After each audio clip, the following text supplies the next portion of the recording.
today I am explaining you Granny chapter 2 full story. मतलब chapter 3 Granny 3 full story. तो का story starts from वहाँ से जहाँ से हमने छोड़ा था, और आपने अगर इसके पिछले पार्ट नहीं देखे तो उसको पहले ही देख लो। सिलेंडरिना भागते हुए काफ़ी दूर आ जाती है और ग्रैनी ग्रैंडपा भी स्पाइडर को अपने घर ले जाते हैं। सिलेंडरिना कुछ भी करके छुड़ाना चाहती थी, लेकिन ग्रैनी इतनी पावरफुल थी कि वो ग्रैनी का सामना कर ही नहीं सकती थी। इम्पॉसिबल। और उसके बाद उसने सोचा कि वो ना मैं चुपके से जाके ले लूँगी, और यहाँ पे ग्रैनी के लिए प्रॉब्लम आ गई, क्योंकि ग्रैनी ना अपनी पावर बढ़ाने के लिए लोगों को मारती थी, लेकिन काफ़ी टाइम से ग्रैंडपा के घर के कोई इंसान आया नहीं था, तो ग्रैनी ग्रैंडपा कमज़ोर हो गए थे, क्योंकि ग्रैनी ग्रैंडपा को भी अपनी पावर देके उनको ज़िंदा रखती थी, लेकिन अब वो ज़िंदा रख ही नहीं सकती थी।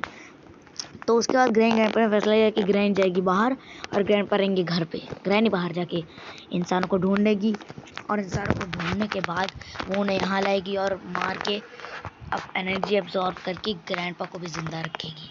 लेकिन जब ग्रैनी बाहर जाती तो उसे इंसान नहीं मिलते, वो बाहर ढूंढती रहती है। लेकिन तभी इधर सिलेंडरिना अपनी प्लानिंग के मुताबिक आ जाती है, क्या कहते हैं, घर पे, मतलब ग्रैनी चैप्टर 2 वाले घर पे। और फिर वो क्या देखती है, ग्रैनी घर पे थी नहीं और उसका बच्चा कैद है, और जो क्या कहते हैं ग्रैंडपा है वो कमज़ोर पड़े हुए हैं, उनकी हालत वैसे ही खराब है। और ये देखकर सिलेंडरिना काफ़ी खुश होती है, और फिर वो ग्रैंडपा तो सो रहे थे तो उनको उठा के ले जाती है, उनको उठा के ले पड़ती है, मतलब वो उनको उठा के ले जाती है। और फिर सिलेंडरिना अपने बेबी स्पाइडर को भी ले जाती है।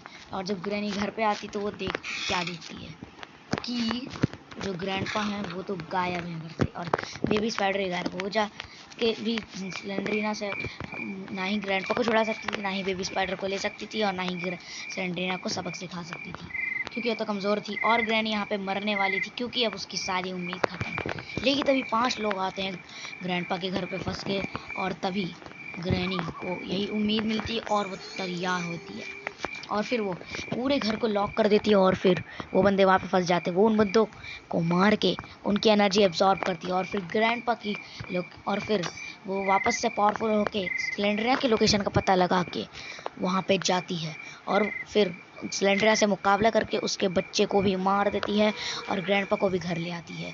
उसके बाद ग्रैंड नहीं चाहती थी कि फिर से सिलेंडरिना को कोई आज़ाद कर दे, तो वो पालने और टेडी के साथ तो कैद करती है, साथ ही वो अपने घर को काफ़ी बड़ा कर देती है,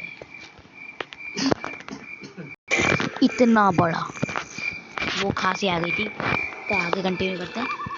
उसके बाद ग्रैनी के घर में एक आदमी आके फंसता है, जो कि अपने भाई को ढूंढने आया था, बट वो ग्रैनी के घर में जाने जा रहा है, और वो सिलेंडरिना की बात मानता है, और फिर सिलेंडरिना की बात मानते मानते वो जाता है और उस टैडी को ढूंढ के उस पालने में डाल देता है। जैसे सिलेंडरिना की आत्मा आज़ाद होकर काफ़ी खुश होती है, और उसके बाद वो ग्रैनी के घर को तोड़ फोड़ के वहाँ से निकल जाती है, थोड़ा सा तोड़ फोड़ के छत वत वगैरह, और वहाँ से निकल जाती है। और अब वो दूसरी मुसीबत बने की ग्रैनी चैप्टर 4 में। आई होप कि गाइस आपको स्टोरी पसंद आई होगी। तो टाटा, अलविदा एंड बाय।